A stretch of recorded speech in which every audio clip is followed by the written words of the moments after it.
ಕ್ರಿಸ್ತೇಸುವಿನಲ್ಲಿ ನನ್ನೊಲವಿನ ಸಹೋದರ ಸಹೋದರಿಯರೇ ಹಾಗೂ ಮುದ್ದಿನ ಮಕ್ಕಳೇ, ಸಾಧಾರಣ ಕಾಲದ 20ನೆಯ ಭಾನುವಾರದಲ್ಲಿದ್ದೇವೆ.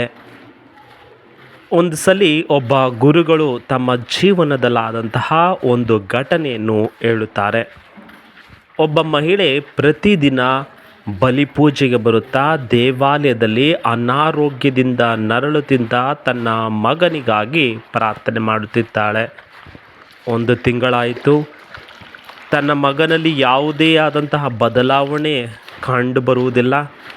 ಅಲ್ಲಿದ್ದಂಥ ಜನರೆಲ್ಲರೂ ಇದನ್ನು ನೋಡುತ್ತಾ ಆ ಮಹಿಳೆ ಬಳಿಗೆ ಬಂದು ಈ ರೀತಿ ಹೇಳ್ತಾರೆ, ನಿನ್ನ ಮಗನು ನೀನು ಎಷ್ಟೇ ಪ್ರಾರ್ಥನೆ ಮಾಡಿದರೂ ಅನಾರೋಗ್ಯದಿಂದ ಆರೋಗ್ಯವನ್ನು ಪಡೆಯುವುದಿಲ್ಲ.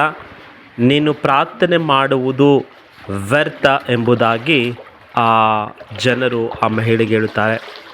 ಆಗ ಈ ಮಹಿಳೆ ಹೇಳುತ್ತಾಳೆ, ನಾನು ಪ್ರಾರ್ಥನೆ ಮಾಡುವುದು ನನ್ನ ಮಗನಿಗೆ ಆರೋಗ್ಯಕ್ಕಾಗಿ ಅಲ್ಲ, ನನ್ನ ಪ್ರಾರ್ಥನೆಯಲ್ಲಿ ಇನ್ನೂ ಹೆಚ್ಚಾಗಿ ದೇವರಲ್ಲಿ ವಿಶ್ವಾಸವನ್ನು ಮೂಡುವುದಕ್ಕಾಗಿ ನಾನು ಪ್ರಾರ್ಥಿಸುತ್ತಿದ್ದೇನೆ ಎಂದು ಹೇಳುತ್ತಾಳೆ.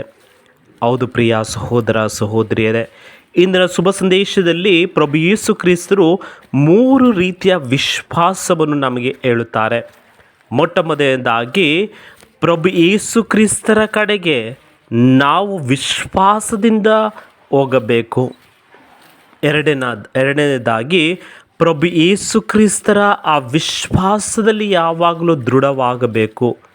ಮೂರನೇದಾಗಿ ವಿಶ್ವಾಸವು ಅಚಲವಾದರೆ ಅಲ್ಲಿ ಅದ್ಭುತವಾಗುತ್ತದೆ ಎಂಬುದನ್ನು ಇಂದಿನ ಶುಭ ಸಂದೇಶ ನಾವು ನೋಡಿದ್ದೇವೆ. ಪ್ರಿಯರೇ, ಈ 3 ವಿಷಯಗಳನ್ನು ಈ ವಾರದಲ್ಲಿ ನಾವು ಧ್ಯಾನಿಸುತ್ತಾ ಆ ಪ್ರಭುವಿನ ಕಡೆಗೆ ಮುನ್ನೋಗೋಣ. ಆಮೆನ್.